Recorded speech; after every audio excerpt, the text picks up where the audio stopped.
¿Por qué proyectar? ¿Por qué la necesidad de las proyecciones financieras? ¿Cómo se hacen los presupuestos? ¿Qué es la importancia de las premisas? De eso es de lo que vamos a conversar en los próximos minutos. Y uno tiene que empezar filosóficamente a entender por qué hacer esto. Se emiten, hay algunas frases clásicas, como la única manera de saber si el viento es favorable es saber, pues, para dónde vas.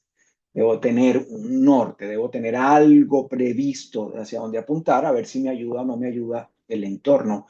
Y más bien anticiparse a las dificultades es probablemente la mejor manera de resolverlo. Con esos dos parámetros en el medio, vamos a estar conversando de proyecciones. Y las proyecciones financieras no es pegarla, no es adivinar el futuro, para nada.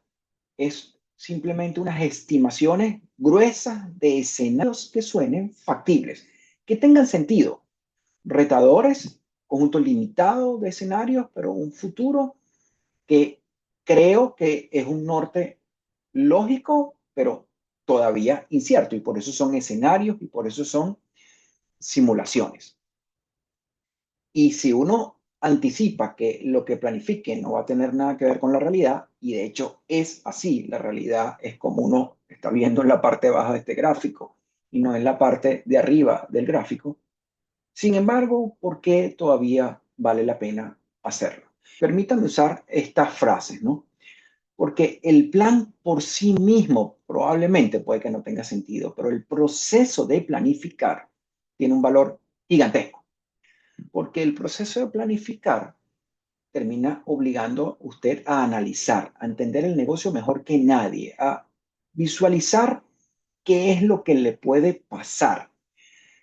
Aunque las cosas no salgan como están previsto, usted, digamos, tiene confianza, ya pensó anticipadamente algunos de los escenarios de lo que puede pasar, ya visualizó escenarios. Al final es como un faro, ¿no? Y en vez de actuar en caliente, usted está de algún modo preparado si trabajó alguno de los escenarios. Digamos que el mérito de la planificación y de las proyecciones está en ese propio ejercicio y no tanto en el mismo plan debajo del brazo. No tiene sentido un plan cuadriculado bajo el brazo, más si todo lo que sucedió en el proceso de planificación. La clave aquí es entender las premisas. La clave es obligarse a entender el negocio muy bien, mejor que nadie. Y la planificación financiera o el presupuestar en términos empresariales es entender las premisas, visualizar con un análisis previo qué es lo que le puede pasar, para entonces poder decidir, para entonces poder convencer. Esquemáticamente hablando, estamos hablando que al arrancar a emprender o al arrancar un plan dentro de cualquier negocio en el que usted esté, tiene que estar convencido de lo que va a hacer, por qué lo va a hacer, cuál es el problema, cuál es la solución, qué lo va a ejecutar, cómo lo va a ejecutar. Todas estas preguntas clásicas para poder determinar aquí hay una oportunidad, en principio vale la pena. Y después de haber hecho esa tarea, seguramente tendrá que ir a un escalón siguiente, donde el escalón siguiente es cómo vendo, cómo logro que haya ingresos, que es la primera línea indispensable. Cómo con esfuerzos de mercadeo, cómo con esfuerzos de venta logro ingresos con los mínimos recursos iniciales o con los mínimos recursos presupuestados. Segunda tarea que hay que ir desarrollando por anticipado para entonces, en el lenguaje emprendedor, conseguir product market fit, conseguir clientes, conseguir gente dispuesta a pagarle a usted por lo que ofrece, un producto o sea un servicio.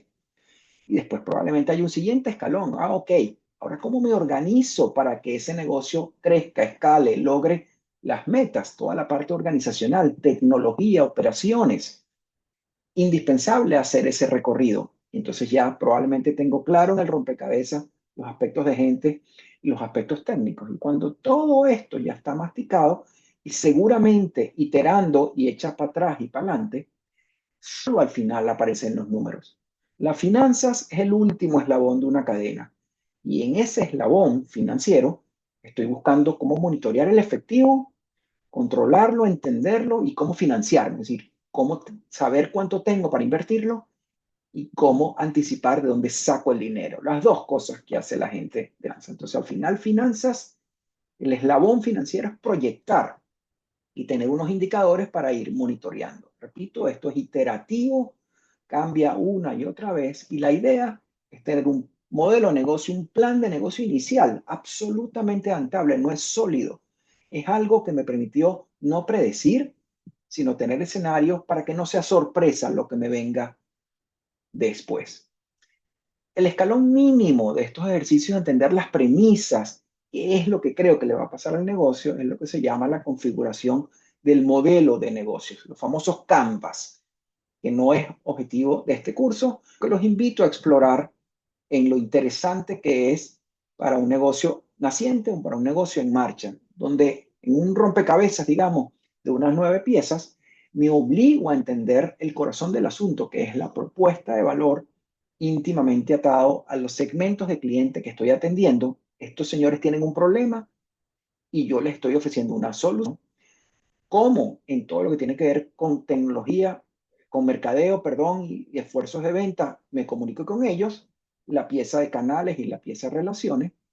Del otro lado, que tiene que ver con operaciones y con tecnología, la pieza de cuáles son las actividades que yo hago, cuáles son los activos clave que yo tengo, cuáles son las asociaciones o alianzas clave que tengo para funcionar. Fíjense que entonces estoy corriendo la parte de operaciones y tecnología. Y finalmente están 2 piezas que ya entonces entran en la finanza. ¿Cuánto cuesta cada una de las cosas que estoy haciendo para funcionar? El lado izquierdo de este análisis. ¿Y cuánto entra por todos los elementos que hice de mercadeos y de ventas y de propuesta de valor, que es el lado derecho del rompecabezas? Entonces, simplemente les describo herramientas como el Canvas o herramientas de planificación, limitadas y restringidas porque usted no puede caer en parálisis por análisis, que es analizar demasiado y se le va el autobús, se le va el tren. Pero el análisis suficiente para sentirse confortable con que reconoce cuáles son las premisas con las que va a tocar, reconoce cuáles son las variables que usted controla, cuáles son las variables externas que más le pegan, qué le puede pasar al negocio en distintos escenarios. Ese es entonces el punto de partida del planificar, de hacer presupuestos, de proyectar, de establecer premisas para poder caminar en la línea que quiero, sacando la cuenta del negocio. Para allá vamos. Vamos entonces a proyectar.